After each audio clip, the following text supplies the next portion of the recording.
আসসালামু আলাইকুম। প্রিয় দর্শক, অন্যমঞ্চের আলাপচারিতায় আপনাদের সকলকে আমন্ত্রণ জানাচ্ছি। আজ আমাদের সঙ্গে অতিথি হিসেবে আছেন অস্ট্রেলিয়া প্রবাসী কলামিস্ট এবং লেখক জনাব অজয় দাশগুপ্ত। জনাব অজয় দাশগুপ্ত, আপনাকে আমাদের অনুষ্ঠানে স্বাগত জানাচ্ছি। আশা করি আপনি আমাকে শুনতে পাচ্ছেন। আমি শুনতে পাচ্ছি আপনাকে আপনাকে এবং অন্য মঞ্চের দর্শক শ্রোতাদের আমার ভালোবাসা ও প্রীতি জানাই। অজয় দা, আমাদের দেশের যে বর্তমান রাজনৈতিক অবস্থা, যদি আপনি সবই জানেন, দূরে থেকে আসলে বেশি জানা যায়। তো আমরা যারা কাছে আছি, আমরা তো ঘটনার ভেতরে থেকে অনেক সময় বুঝতে পারি না। তো কতগুলি জিনিস এই মুহূর্তে খুব আলোচিত হচ্ছে, যেমন এটা জুলাই মাস, গত জুলাই মাসেই কিন্তু আন্দোলনটা শুরু হয়েছিল। বলতে গেলে সেভাবে বলতে গেলে যে আন্দোলনের 1 বছর আমরা ধরতে পারি। এর মধ্যে কতগুলি বিষয় নিয়ে বেশ আলোচনা হচ্ছে, যেমন জুলাই একটা তারা প্রোক্লেমেশন করতে চাচ্ছে। এটা নিয়ে সরকার করতে পারবে কি পারবে না। এর মধ্যে আবার দেখলাম যে এনসিপির নেতা নাহিদ ইসলাম বলছে এই সরকারের উপরে তারা ভরসা করতে পারছে না এবং অগাস্টে তারা নিজেরাই ঘোষণা করে দিবে। তো এটা তো নিজেদের ঘোষণা করার বিষয় নয়, এটা তো একটা সামগ্রিক আন্দোলন ছিল। পুরো একটা দল ঘোষণা করলে কেমন হবে, সরকার যখন ঘোষণা করবে তার সঙ্গে সবাই সম্পৃক্ত থাকবে কি থাকবে না, সেটাও তো একটা আলোচনার বিষয়। এই জুলাই প্রক্লেমেশনে যেটা হচ্ছে, তারপরে আপনার আরেকটা জিনিস যে রাজনৈতিক মত তৈরি করা সংস্কার বিষয়ে আমরা দেখছি কেবল মিটিং হচ্ছে, তাতেও কোনো ফল হয়তো আসছে না। তো এটা তো একটা বাস্তবতায় দাঁড়িয়ে আপনার কি মনে হচ্ছে আমাদের দেশের রাজনীতি আসলে সামনের দিকে কেমন যাচ্ছে? শুরুতেই আপনি একটা গুরুত্বপূর্ণ বিষয় উপস্থাপন করেছেন। তার আগে আমি একটা কথা বলতে চাই, পৃথিবীতে আপনি আমাকে আফ্রিকারও একটা দেশের নাম বলতে পারবেন না যেখানে ক্ষমতায় থাকা একজন মানুষ একটা ম্যাগাজিন নিয়ে, এবং সেই ম্যাগাজিন ধরা পড়লো আপনার এয়ারপোর্টে, নির্বিঘ্নে পার হয়ে গেল সহকারীকে দিয়ে। এখন তাহলে সিকিউরিটির প্রয়োজন কি? এবং আমি আরেকটা জিনিস, আমি গণমাধ্যমকে ধরেন, আমরা দীর্ঘ সময় ধরে গণমাধ্যমের সাথে আছি।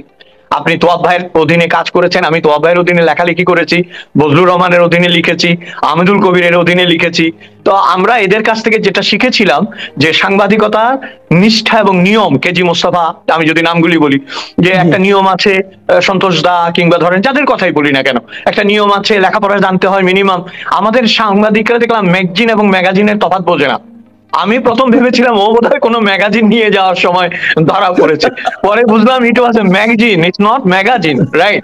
এবং দেখেন, যেটা মুশকিল, যেটা আশ্চর্যের বিষয়, সেটা হচ্ছে এটা নিয়ে কেউ কোনো কথা বলছে না। এবং আপনি যেটা বললেন যে প্রোক্লেমেশন তো দূরের কথা, স্বরাষ্ট্র উপদেষ্টা বাচ্চা ছেলের মতো বলছে যে মোবাইল এবং কি যেন নিতে গিয়ে এটা না নিয়ে, চশমা এটা না নিতে গিয়ে এটা না নিতে গিয়ে এটা। এই জন্য আমি স্যাটায়ার করে বলেছি যে চাটগায় একটা কথা আছে, গুড়া খাওয়ার মতো আচার খন, মানে বাচ্চা ছেলের পেশাবে আচার খাওয়া। বুঝতে পেরেছেন? তো এটা তো অনেকটা তাই হয়ে গেল না? এটার তো একটা ডিক্লারেশন প্রয়োজন ছিল যে কেন এটা ঘটেছে এবং ভবিষ্যতে এটা ঘটবে না। এটার থেকে আপনি তার যারা ফলোয়ার, তার যারা, তাকে যারা পীর মানে, তারা যে উৎসাহিত হবে না তার গ্যারান্টি আপনি কোথায় পেলেন? এবং আরেকটা জিনিস হচ্ছে, এটা তো নিশ্চিত হয়ে গেল যে নিয়ে যাওয়াও যেতে পারে, আবার ধরা পড়লে দিয়েও চলে যাওয়া যেতে পারে। তাকে তো জিজ্ঞাসাবাদও করা হলো না। তাহলে আপনি আইনের মুখোমুখি, হ্যাঁ আইনের মুখোমুখি তো সবাইকে হতে হবে, তাই না? না, একটা জিনিস আপনি খেয়াল করেন, আপনি যে পয়েন্টগুলো ধরেছেন এগুলো না আমি নিজে কথা বলেছি। মানে একটা জিনিস হলো কি, উনি যখন ওনার প্রোটোকল অফিসারকে দিয়ে গেলেন, উনি সেটাও পারেন না। অস্ত্র কিন্তু আপনার একান্ত ব্যক্তিগত, আপনি কাউকে দিয়ে দিতে পারবেন না, কারোর কাছে হস্তান্তর করতে পারবেন না। তো উনি, আর অস্ত্রটা কি, গুলিটাও কিন্তু অস্ত্রের পার্ট, অবশ্যই। তো উনি যেটা পারেন না। আবার 2 নম্বর হলো, অস্ত্র আইনের নিয়মই আছে, যখন আপনি কোনো একটা অস্ত্র আপনার লাইসেন্স থাকবে, আপনি যখন দেশের বাইরে যাবেন তখন ওটাকে আপনার মালখানায় জমা দিয়ে যেতে হবে, যেতে হবে। এক্স্যাক্টলি, উনি এটা ঘরে রেখে গেছেন। মানে এবং আপনি যে কথাটা বললেন খুব একটা গুরুত্বপূর্ণ কথা করতে, যে একজন লোক স্বরাষ্ট্র মন্ত্রণালয়ের দায়িত্বপ্রাপ্ত ব্যক্তি, উনি আবার একজন লেফটেন্যান্ট জেনারেল ছিলেন, অবসরপ্রাপ্ত এখন। তো একজন লেফটেন্যান্ট জেনারেলের কথা আপনি শুনেন, মানে এটা কেমন মনে হয়? একটু পিছনে যান, promoted by Sheikh Hasina as a general.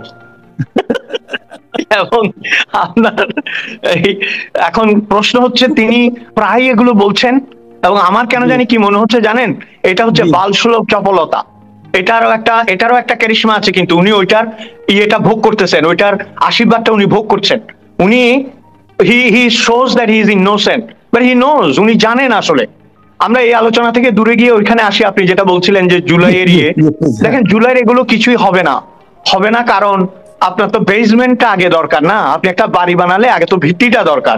কোন ভিত্তির উপর এই বিপ্লব হলো, কোন ভিত্তির উপর আসলেই বিপ্লব হয়েছে কিনা, এগুলিই যেখানে আপনি স্থির করতে পারছেন না, সেখানে প্রোক্লামেশন হলেও কি না হলেও কি। এবং দেখেন, যে কথাটা বলতে বলতে আপনারা ক্লান্ত হয়ে গেছেন, আমরাও বাইরের থেকে দেখছি যে আলী রিয়াজকে কোথা থেকে নিয়ে গিয়ে সংস্কারের একটা বিশাল দায়িত্ব চাপিয়ে দেওয়া হয়েছে। এখন হচ্ছে সংবিধানই থাকবে না, পুরো সংবিধানই না থাকার একটা সম্ভাবনা নাকি দেখা দিয়েছে। তাহলে আপনি কিসের প্রোক্লামেশন, কিসের উপর ভিত্তি করে আপনি কথা বলছেন? আমি প্রতিবারই আপনার সাথে কথা বললে যেটা বলি যে দেখেন, একটা গল্প আছে না আমাদের দেশে, যে এক ভদ্রলোক ব্যক্তিগত নিরাপত্তার জন্য কামান চেয়েছিল। তো ওসি তাকে ডেকে বলছে যে আপনি কামান চাচ্ছেন কেন ভাই? কামান কেউ চায় ব্যক্তিগত নিরাপত্তার জন্য। বলছে গত বছর আমার ছেলের বিয়েতে 25 কেজি চিনি চেয়েছিলাম, আপনি কেটে দিয়েছেন 5 কেজি। তা আমি ভাবলাম যদি কামান চাই অ্যাটলিস্ট একটা পিস্তল পাবো, তাই না? এখন এখন প্রশ্ন হচ্ছে আপনার, এরা যে কি করছে, কিসের? আপনি আমাকে বলেন যে জুলাই স্মারকটা কিসের, কিসের এটা? মানে এটার ভিত্তিতে কি হবে? এরকম গণ অভ্যুত্থান পৃথিবীর বিভিন্ন দেশে হয়েছে কিন্তু। এবং আপনারা যাকে হটিয়েছেন, আমার কাছে বারবারই যেটা মনে হচ্ছে যে জিনিসটা আমরা আর দেখতে চাই না বলে এটাকে মনে মনে করা হয়েছিল যে এটা ঘটেছে, এবং এটাকে সমর্থন করেছে অনেকে। আমরাও অন্তর্গতভাবে চেয়েছি যে অচলায়তনের অবসান হোক, একনায়কতন্ত্রের অবসান হোক, কিন্তু আপনারা আবার সেই রূপেই ফিরে আসছেন। এবং এগুলো কি আপনার বলছে যে নতুন বাংলাদেশ, আপনি দেখেছেন নিশ্চয়ই, পরে বোধহয় দিবসটা বোধহয় না পালানোরও সিদ্ধান্ত হয়েছে। এরা তো নিকট ইতিহাসও জানে না। রাইট, মাঝখানে তারা একটা শব্দ খুব মানে একদম শুরুর দিকে আমরা শুনলাম যে নতুন রাজনৈতিক বন্দোবস্ত। 1 বছরে কিন্তু আমি বুঝতে পারি নাই বন্দোবস্তটা কিসের, কিসের নতুন রাজনৈতিক বন্দোবস্ত।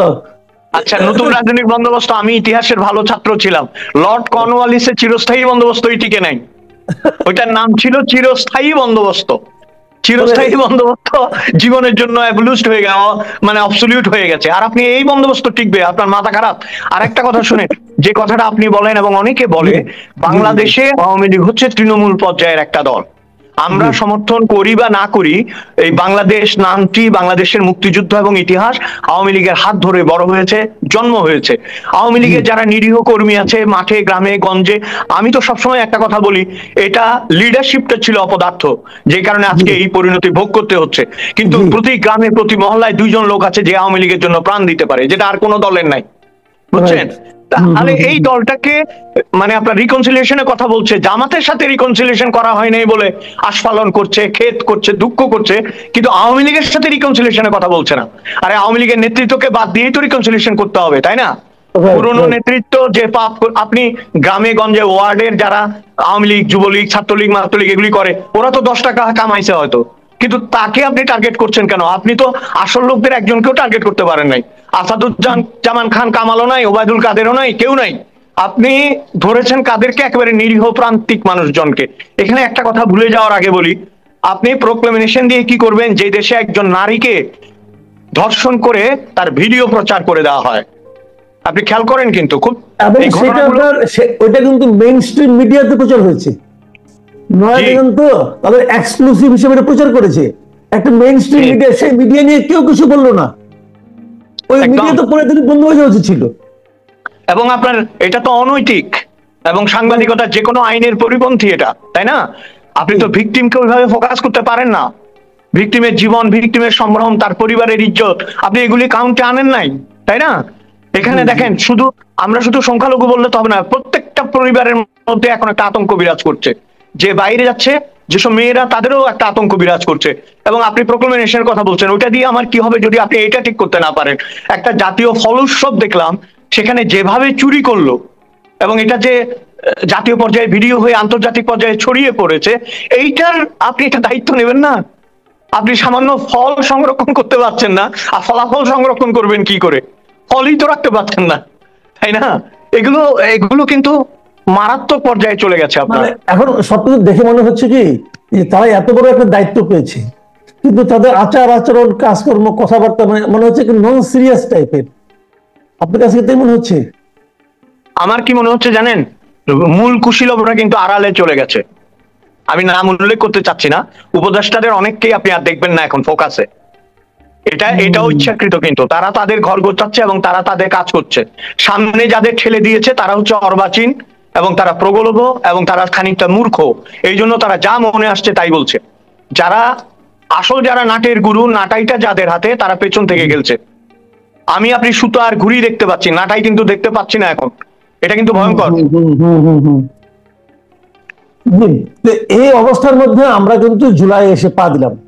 এখন আরেকটা কথা বলা হচ্ছে যে নির্বাচন কবে হবে, অথবা আমি ওই দিন আমি নিজে একজনকে জিজ্ঞাসা করছিলাম যে ভাই নির্বাচন কি তাহলে ফেব্রুয়ারিতে হবে, উনি হেসে বলেন কি যে আদৌ কি হবে নির্বাচন?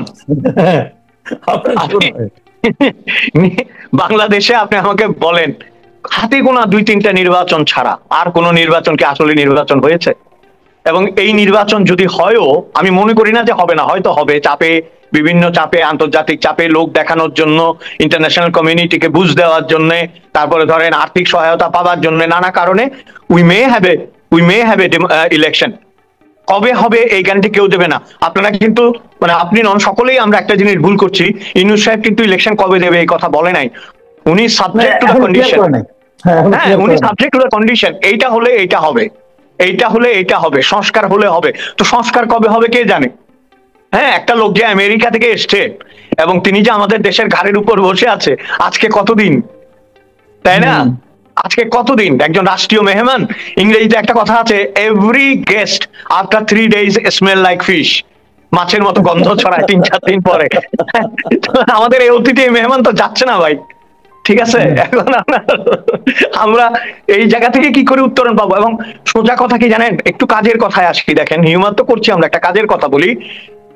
জাতীয় ঐকমত্য করতে হলে বাংলাদেশে অনেকগুলি ফ্যাক্টরকে মিনিমাইজ করতে হবে, এটা আমরা সবাই জানি। অনেকগুলি ফ্যাক্টরকে মিনিমাইজ করতে হবে। সেই ফ্যাক্টরগুলো মিনিমাইজ না করে আওয়ামী লীগের মতো একটা শক্তিশালী দল, জাতীয় পার্টির মতো একটা অর্ধভঙ্গুর দল, তারপর আরো কিছু দল আছে, এদেরকে বাদ দিয়ে আপনি একতরফা যেটাই করবেন সেটা আবারও প্রশ্নের সম্মুখীন হবে। আমি কিন্তু আওয়ামী লীগের পক্ষে বলছি না, আওয়ামী লীগের ওই নেতৃত্বকে আমি পছন্দ করি না এবং ফিরে আসুক এটাও আমি চাচ্ছি না। যে সমস্ত লোকরা, আমি গত আলোচনা তো আপনাকে বলেছি, যে নেতা তার কর্মীদের রেখে পালায় তার ফিরে আসার যৌক্তিকতা জিরো। ঠিক আছে, সে থাক, সে তার মতো বিদেশে আরামে জীবনযাপন করুক, তাদের টাকার অভাব নাই। কিন্তু যে দলটি মুক্তিযুদ্ধ, যে দলটি হেরে, আপনি জানেন বোধহয় পরশুদিন আহমদ সফার জন্মদিন ছিল, কালকে বা পরশু। তো আহমদ সফা একটা কথা দারুণ বলেছিল না, যখন আওয়ামী লীগ জিততে তখন তারাই জেতে, আর যখন আওয়ামী লীগ হেরে যায় তখন আমরা সবাই হেরে যাই।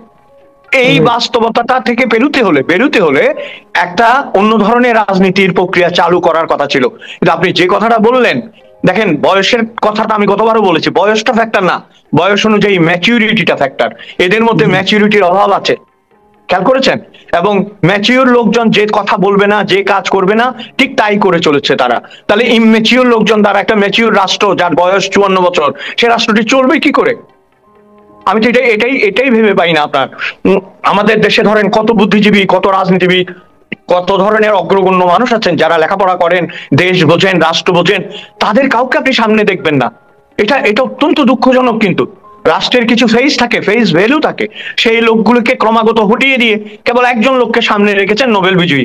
ভাই, পৃথিবীতে যদি কেবল নোবেল বিজয়ী সামনে থাকতো তাহলে তো অন্য ইতিহাস হতো, তাই না? নোবেল তো নানা কারণে মানুষ পেতেই পারে, Nobel nothing but a prize only, তাই না? রবীন্দ্রনাথ তো 1913 সালে নোবেল পেয়েছেন, রবীন্দ্রনাথ তো কংগ্রেসের সভাপতি হন নাই, তাই না? রবীন্দ্রনাথ তো ভারতবর্ষ পরিচালনা করতে চান নাই, তাই না? রবীন্দ্রনাথের শান্তিনিকেতন নিয়েছিলেন। আপনার নোবেল আমরা মাথা নত করে স্বীকার করি, প্রথম পদ্মাবারের বাঙালি আপনি নোবেল পেয়েছেন। কিন্তু এখন যে কাজগুলো ঘটছে সেটা নোবেল এবং আপনাকে জিরো করে দিচ্ছে, এটা তো বুঝতে হবে, তাই না? জিরো হয়ে গেছে, now it goes to be minus only. অনেকে আপনি এটা শুনেছেন কিনা জানি না, আমাদের এখানে অনেকে কিন্তু এমন ধরনের কথা বলে যে নোবেল, আপনার মিয়ানমারে যে নোবেল আহত হয়েছে আর আমাদের এখানে এখন নিহত হচ্ছে। এটা মন্দ বলে নাই, আমাদের এখানে নিহতই হয়ে গেছে। এবং শুধু ইয়ে নয়, আপনার দেখেন মানুষের যারা নোবেল পায়, আমি তার প্রতি শ্রদ্ধা রেখেই বলছি, তাদের আচার আচরণ কথাবার্তার মধ্যে কিন্তু ওজস্বতা থাকে, শুধু ব্যবসা থাকে না। ও আপনার একটা তেজ থাকে, কথার মধ্যে একটা অনুপ্রেরণা থাকে, ঐক্যের একটা ব্যাপার থাকে। হ্যাঁ, আপনি মিষ্টি করে হাসলেন এবং চুপ করে থাকলেন, এটাতে আসলে আমি জানি না, এটাতে আমার কথা হচ্ছে এটা রাষ্ট্র পরিচালনার জন্য এর কোনো প্রয়োজন নেই। আপনাকে কোথাও কোথাও দৃঢ় হতেই হবে। যারা রাষ্ট্র পরিচালনা করেছেন এবং যারা পারেননি, দেখেন না পেরেও কিন্তু নেলসন ম্যান্ডেলা একজন হিরো। তিনি রাষ্ট্র পরিচালনা করতে পারেননি, সরকার পরিচালনা করতে পারেননি, কিন্তু he is a national hero. কারণ তিনি জানতেন কখন নিতে হবে, কখন ছেড়ে দিতে হবে। আমাদের দেশে কখন নিতে হবে এটা জানে, ছেড়ে দিতে হবে কেউ জানে না, এটা ছাড়ার কথা কেউ বলে না। না। এবং যতক্ষণ পর্যন্ত তাকে তাড়ানো না হয় সে যায় না, এটা একটা অদ্ভুত জিনিস। কিন্তু উনি কাজটা যে পারছেন না এটাও বুঝছেন না। বুঝলেও বলছেন না। হ্যাঁ, বুঝছেন না হয়তো টের পাচ্ছেন, কিন্তু বলছেন না। হ্যাঁ, এবং এই না বলাটাই যে বলছিলাম না আপনার যে মানে নোবেল বিজয়ীদের অনেক বক্তব্য আছে যেগুলি উদ্ধৃত করলে সহজ হয়ে যাবে, সেই রকম উদ্ধৃতিও তো পাচ্ছি না আমরা। উনি যদি এগিয়ে এসে বলতেন যে রাষ্ট্রের এই কারণে, ঐক্যের কারণে, এই কারণে এইটা আমি করব, এই ধরনের কথাও তো বলছেন না। তাহলে আমরা ভরসাটা পাবো কোথায় আসলে? আমি একটা কথা আপনাকে বলতে চাই, আমাদের তো সময় সংক্ষিপ্ত, আমি একটা কথা বলতে চাই যে আমরা পজিটিভ একদম শেষ বাংলাদেশ, পর্যায়ে চলে আসছি। হ্যাঁ, আমরা দ্য একদম শেষ পজিটিভ পর্যায়ে, হ্যাঁ। Bangladesh is too much needed now. আমি কাদের জন্য ভাবি জানেন? আমাদের জীবন কিন্তু আমরা যাপন করে ফেলেছি। জি। আমাদের জীবন আমরা যাপন করেছি, আমরা অনেক ইতিহাসের সাক্ষী। আমরা 75-এর সাক্ষী, আমরা আপনার নানা ধরনের অগণতান্ত্রিকতার বিরুদ্ধে ঐক্যের সাক্ষী, বাংলাদেশের উন্নতির সাক্ষী, বাংলাদেশের ক্রিকেটের সাক্ষী, অনেক কিছু সাক্ষী আমরা। যে বাচ্চাগুলো এখন বড় হচ্ছে তাদের কথা ভাবতে হবে, তারা কিশোর গ্যাং দেখছে।